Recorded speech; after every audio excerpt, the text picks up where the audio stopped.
Well, I gotta say, this was Superman for a kids movie. I mean, to cut to the chase, this movie was good, and most of the time, if a movie's good, that justifies its existence. But in this case, you have to keep in mind, they deleted the Snyderverse for this. So was this actually good enough to justify its existence? No.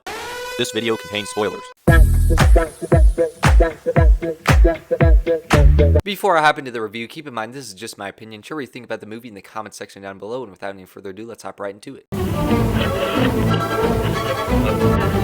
So of course you have Superman put front and center. Even though there's a lot of other characters, the movie still focuses on him. It never really sidelines him or anything like that. I think David Cornsweet is great in the role, and this pretty much falls in line with most versions of Superman that we've gotten in terms of his personality. Although something that they kind of switched up for this version is that he's not very stoic, he's actually pretty hot-headed. Where's the dog? Stop it, stop, sit. I wasn't representing. And also I do wish we got to see more of his Clark Kent personality like at the Daily Planet. We actually did not get to see near as much of that as I was thinking.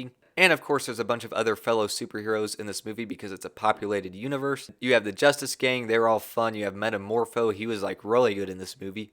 And then even Peacemaker makes a cameo in the middle of this movie, and Supergirl makes a cameo at the end, which is about as far as they went teasing the future of the DCU, because Peacemaker Season 2 and the Supergirl movies are like the only confirmed projects, I guess, other than Clayface. Of course, at the Daily Planet, you have a lot of memorable characters there, particularly Jimmy Olsen. I will say, though, I thought Perry White would have a bigger role in the movie than he did. And then, of course, Lois is obviously put front and center with Superman, and I think they do have a solid dynamic going on there. You also get to see Superman's parents in this movie. They're both still alive. I mean, they're not going to last long, trust me.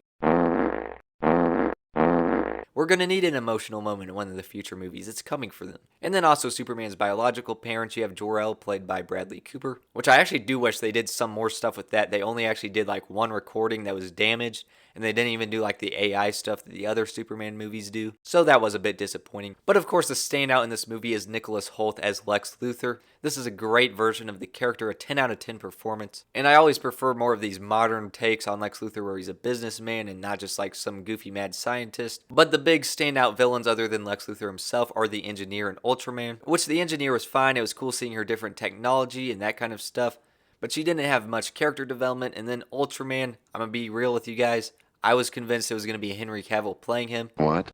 I made videos about it before which you could watch. I don't want to really repeat myself, but the lore behind that theory was crazy. I was 95% convinced it was him, and then when it turned out to be David Cornsweet, that was massively disappointing. And I really don't feel like Ultraman actually added anything to the story. Like, if you remove him from the movie, you barely have to change anything, and you can have basically the same movie. So the story here is actually very simple, very straightforward. It's about Lex. He's up to bad stuff. With the war going on, he's manipulating different people, different countries, trying to paint Superman in a bad light, and he wants to kill him because Lex Luthor's #1 character trait has always been his hatred for Superman. Your obsession with me is getting a little creepy. I will say though, the story is much more episodic in how it plays out than I was expecting. Like every once in a while, it would change to a black screen and then be like, okay, here's the next sequence. It did not flow together as nicely as I was thinking. And on top of that, I think this is a movie where they leaked way too much footage on the internet in the trailers and just different clips. It feels like most of the scenes we've seen at least 1 second of it. Like there wasn't too much stuff in this movie that like really surprised me or anything crazy that was setting up future stuff. And maybe the biggest problem I have with this movie is it kind of treats the audience like they're little kids. Just the way in a lot of the sequences the characters talk.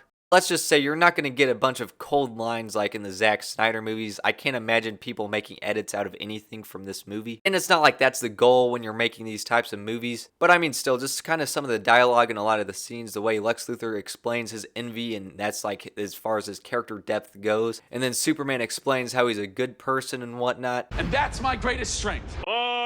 Again, it's just treating the audience like little kids. I like the Zack Snyder movies better when like they actually just show you stuff and you understand it. And then another big problem with this movie is a lot of the stuff that drives the plot forward is Lex Luthor makes this fake news about Superman's parents' message. He was actually sent to Earth to destroy it or whatever. And it's not like that wouldn't get a huge reaction, but it wouldn't make everyone instantly believe it and hate Superman. It would be like more of a controversy. And then at the end of the movie, the tables are turned and Lex Luthor is exposed, and then everyone instantly hates him. But that doesn't even happen in real life. It still would stay a controversy for a while. So you actually do get a lot of fun action in this movie, just with all these characters, these different superheroes having different powers. It makes it to where it can be done in a way where you can still do unique stuff with each new battle. And a big complaint with superheroes in cinematic universes is why don't they save the day when it's not their movie? But I think this movie kind of explains it, because as you can see, the heroes are constantly busy. And so if things like what's going on in Metropolis is going on in a lot of places in the world, it makes sense why superheroes are busy in their locations. On that same note though, it doesn't make sense why people would still choose to live in Metropolis. So I do like how this movie is very comic booky. It leans into a lot of the sci-fi elements, and you can just see that through the visuals. The CGI is actually really good, although there is so much of it to the point where some of the sequences just feel like a cartoon. Nonetheless though, the cinematography is pretty good, but I will say just with all the color schemes going on, you have a lot of vibrant colors that don't necessarily contrast very well. Not in all the shots, but in some of the shots it's hard to focus on certain colors because there's just so much going on. And then when it comes to the costume design, especially with a Superman costume, I think it's good, but not quite as good as it could be. But I mean, you still get used to it, it grows on you. So I think this is without question the funniest Superman movie we've gotten. Which isn't really why I'd go to watch Superman movies to laugh, but I mean, it certainly did make me laugh. The jokes did land. That haircut should be against your vows. That what should be what? And most of the humor here just really comes from the characters' personalities. I would still prefer a more serious movie like Zack Snyder's movies over a comedy, but if you're going to make a comedy, James Gunn knows how to do it. So this took inspiration from previous Superman scores, particularly the John Williams one. It's basically just like these digital remixing sounds, not really like an orchestra. And for what it is, I do think it's very good. It can be heroic. I think like the theme that plays when the villains are on is pretty good. But it's just not top tier like the other Superman movies like the Hans Zimmer or the John Williams score. So overall, I thought this was a good movie. It did disappoint me by not having Henry Cavill as Ultraman, but for what it was, I found it to be enjoyable, although I still would have preferred the Snyderverse being restored. Overall, on the quality scale of 0 to 100, it gets an 83%, and I would definitely recommend it if you're a fan of Superman. If you've seen it, let me know what you think about it in the comments section down below. As always, thank you guys so much for watching, and I'll see you guys next time.